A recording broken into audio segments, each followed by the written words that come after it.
Hello friends, तो ये हमारे भारत संविधान की क्लास 2 है।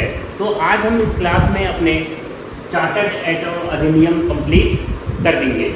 तो हमारा जो चार्टर्ड एक्ट है, अगला चार्टर्ड एक्ट है हमारा 1861 भारत परिषद अधिनियम।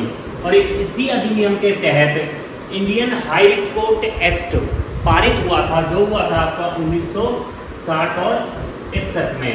और भारत में 1962 में 3 हाई कोर्ट बने थे, जो बने थे आपके बॉम्बे, कलकत्ता और मद्रास। और इसी अधिनियम के तहत मंत्रिमंडल व्यवस्था लागू हुई थी। और भारत का पहला बजट 1960 में इसी अधिनियम के तहत लागू हुआ था, जो किया था आपका जेम्स विल्सन ने। और वायसराय को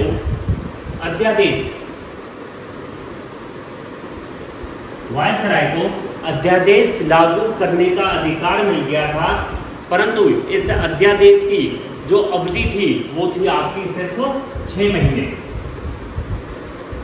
वर्तमान में जो हमारा राष्ट्रपति है, राष्ट्रपति को भी अध्यादेश जारी करने का आदेश है, और वो है आपका अनुच्छेद 123 के तहत। और राज्य में राज्यपाल को भी अध्यादेश जारी करने का आदेश है, और उनको है अनुच्छेद 213 के तहत।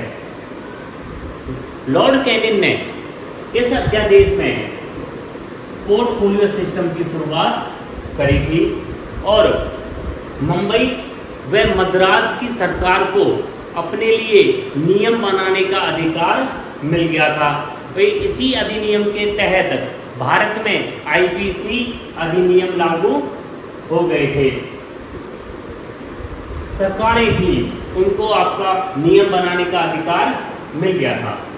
उसके बाद 1876 में आपका भारत परिषद एक्ट हुआ था, और इसी एक्ट के तहत 28 अप्रैल 1876 को महारानी विक्टोरिया को भारत सम्राज्ञी घोषित कर दिया। उसके बाद 1909 में एक भारत परिषद एक्ट आया था, जिसको हम 1909 का मार्ले मिंटो सुधार भी कहते हैं। मार्ले मिंटो सुधार इसलिए कहते हैं क्योंकि उस समय मार्ले नामक व्यक्ति इंग्लैंड में भारत के राज्य सचिव था, और भारत का वायसराय उस समय था लॉर्ड मिंटो।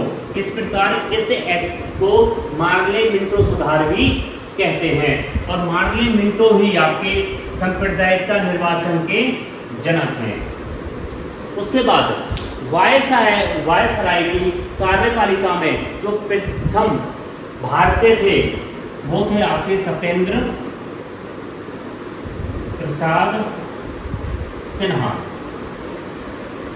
और इसी अधिनियम के तहत मुस्लिम समुदाय के लिए पृथक प्रतिनिधित्व लागू कर दिया था, जिसके लिए मुसलमानों को 5 सीट रिजर्व कर दी थी। इसी अधिनियम में अनुपूरक प्रश्न पूछने का अधिकार भी आपको प्राप्त हो गया था, और हमारा जो बंगाल विभाजन हो रहा था उस समय, इसी अधिनियम में वो बंगाल विभाजन भी रद्द कर दिया था। उसके बाद आता है हमारा 1919 का भारत परिषद अधिनियम। इस अधिनियम को हम चैम्सफोर्ड भी कहते हैं। मोंटेग उस समय इंग्लैंड में भारत के राज्य सचिव थे, और लॉर्ड चैम्सफोर्ड हमारे वायसराय थे। इस प्रकार इस अधिनियम को मोंटेग चैम्सफोर्ड अधिनियम भी कहते हैं।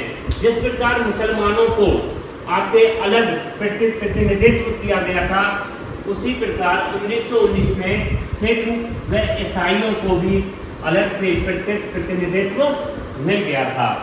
और इसी अधिनियम के तहत लोक सेवा आयोग का गठन हुआ था 1926 में, और इस आयोग का गठन आपका ली कमीशन के द्वारा किया गया था।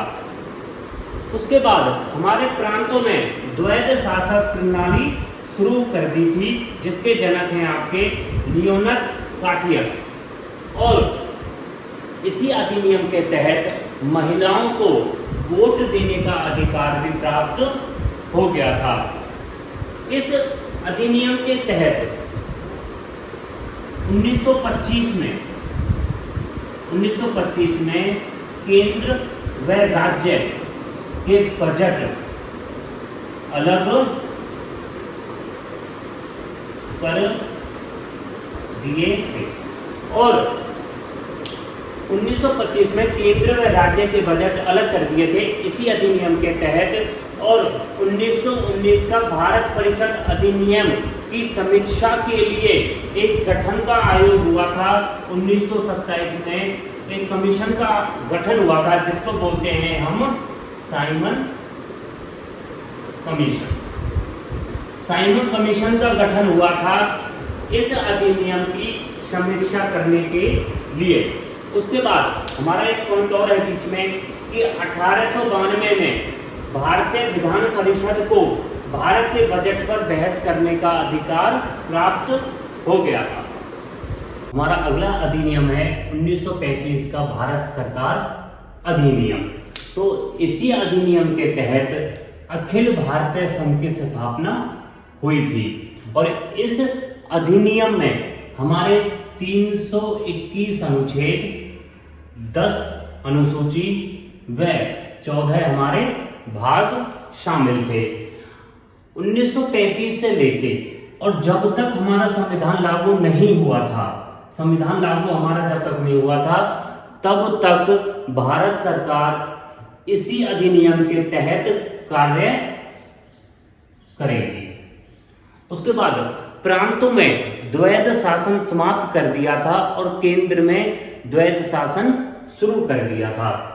और इंग्लैंड में भारत परिषद समाप्त कर दी थी। इसी अधिनियम के तहत बर्मा देश 1937 में भारत से अलग हो गया था।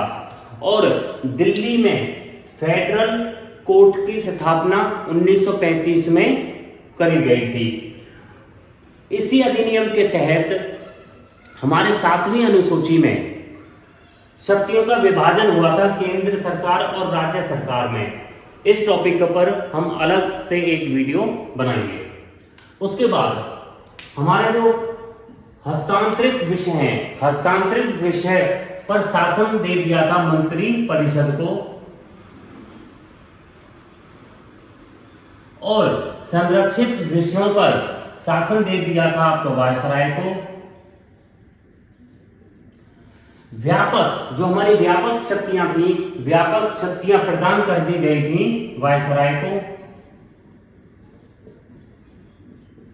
उसके बाद हमारे केंद्रीय विधायिका को 2 पार्टों में विभाजित कर दिया था। एक थी आपकी राज्य परिषद और दूसरी थी आपकी केंद्रीय विधानसभा। राज्य परिषद में हमारे सदस्य थे 260 सदस्य और केंद्रीय विधानसभा में थे हमारे 375 सदस्य और इनका कार्यकाल था 5 साल का।